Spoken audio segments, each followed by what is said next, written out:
So today we'll be taking a look at Alexa Bliss taking things to another level, the mysterious person under the ring, the IIconics, and more. Let's start things off with this mysterious hand under the ring. This was a slight production error that a lot of fans picked up on because WWE gave the viewers a perfect angle of the hand. So not only was there different things to use during the match under the ring, but there was a live person underneath the ring for the whole match. This was revealed to the viewers after the camera angle from Drew McIntyre crashing through the table showed us under the ring. After Drew crashed through the table, you can see this mysterious hand reach out from under the ring and try to grab everything that was on the outside. What the person behind the hand didn't know was that the camera was right on them while they were reaching out. So with this person being under the ring being caught on camera, it had everyone talking. A lot of people were making jokes about this being a return, but no, that's just them messing around. It looks like this hand's responsibility was to go around the ring from underneath and just clean the sides of the ring. McIntyre and Lashley were using a lot of tables, kendo sticks, and lots of other messy things. So to make things easier for them and a lot less messy when they came outside of the ring, this person under the ring would go around the ring and just clean everything up outside of the ring.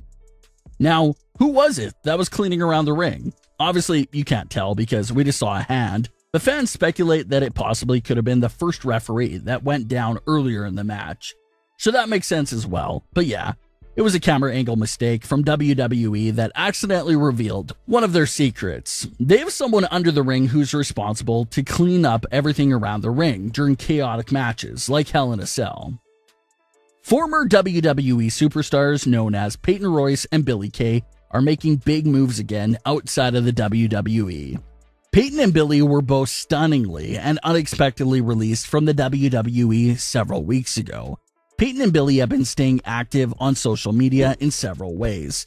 Even Impact Wrestling have been teasing and giving out small hints to a possible appearance from the former WWE Women's Tag Team Champions.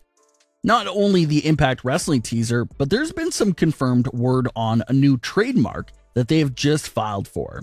They have filed for the rights to The Inspiration. So Inspiration is spelled with 2 I's for them. Of course, keeping that similar theme going from The IIconics, which was also spelled with 2 I's. So the double I element is still there, and this could possibly end up being their tag team name. They've revealed that they will be sticking together, so it's a realistic possibility that this could turn out to be their tag team name. So be on the lookout for that as well. Now let's get into everything with Alexa Bliss. We saw Alexa Bliss versus Shayna Baszler at Hell in a Cell. Alexa Bliss actually had a brief episode of Alexa's Playground where she went over some of the matches like Bayley and Bianca. She also sent a last-second warning teasing the idea that something big was coming and that you never know what's going to happen when you challenge her. So those words there from Alexa Bliss did sound like we would possibly see some new version of her in the match. Then we finally get to the match. Shayna Baszler is interviewed backstage and shows no signs of being affected from Lilly, so that's sort of a -1 moment right there. You have a big main event segment from Raw of Shayna being locked in a room with Lilly, and she comes back like nothing happened. That's a bit of a flaw right there. Not saying that Shayna should have been fully paranoid, but the fact that being locked in a room with Lilly has no effect on her makes that backstage segment look even more meaningless now. Like just complete filler because it served no purpose in the end. Alexa Bliss comes out with a pink shirt, her hair up, and the black Fiend apron that we've seen her use before during the matches with Asuka earlier this year. Alexa Bliss starts the match off with her hands behind her back, sort of like her Fiend persona did earlier this year. But that stopped once the match got underway. Alexa Bliss shared the same trait as Bray Wyatt during the match as well. The more she got hurt in the match, the more laughter she broke out into. We saw Firefly Funhouse Bray Wyatt do the same thing throughout his matches, with the idea being that Bray Wyatt taught himself not to feel pain. A lot of people complain about Alexa taking things from Bray, but that was her mentor for several months, so it does make sense for her to learn things from him and use it for herself. Now, if she never had any communication with Bray Wyatt on screen, then that really would have been stealing. But the fact that she was under his wing for so long sort of gives her a pass to borrow some things from him. Alexa Bliss also brought back her signature temper tantrum during the match as well, something she always used to do in the earlier days of her career.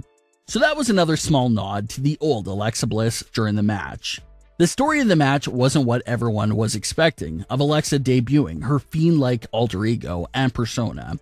The story of this match was Shayna Baszler dominating the match, but she would start to get off her game after looking into Alexa Bliss's eyes. We saw Alexa Bliss debut this new ability on Raw last week, where she took control of Reginald for a few seconds. Reginald tried to interfere with the Hell in a Cell matchup several times, but if you notice, he's scared to look at Alexa in the eyes, and always looks away because he knows what she can do. So Alexa uses that ability again here several times. She used it on Shayna Baszler and then again on Nia Jax. Alexa even controlling Nia Jax and made her slap Reginald. She then followed that up with a win over Shayna Baszler, and that was it. So it appears that everything with Lilly and the possible alter ego might have been cancelled, and the big news story for Alexa Bliss is this idea of her being able to hypnotize and control people. Right now, she's only able to control people for a few seconds. But what if it gets to the point where she can put people under permanent trances? Sort of like what The Fiend did to her. Then that would really make sense and could be what they're building up to here. Still love the Alexa Bliss character herself. The character is beyond interesting and distances herself from the rest of the plain, boring, and generic characters on the roster. But the main problem when it comes to Alexa Bliss's character is the lack of direction, cancellations, and just being hard to follow. She broke away from Bray Wyatt with no real good in-depth explanation. She introduced this Lilly doll. We had to watch her and Lilly swing on the swing set for 2 months for pretty much no reason, because Lilly ended up being written off without doing anything important after all of that build-up. So, knowing WWE, the question we just have to ask is, do they actually know where they're going with this new ability? Is there an end game and payoff for the Alexa Bliss hypnotizing people? Or is it just something you're winging and trying out for a bit, and then they'll cancel it again once they get bored of it and don't know where they're going? That seems to be the biggest issue with Alexa Bliss's character right now, and it's not the character itself, but just the direction. Do they have a plan set, or are we just winging things week by week here? Because it just feels like there's no direction right now. What's Alexa's motive? Where are we going with the hypnotizing? Will it be dropped like Lilly in a matter of weeks? That's what we'll have to pay close attention to. But what are your thoughts on today's stories? Leave your comments, don't forget to subscribe, and leave a like if you enjoyed.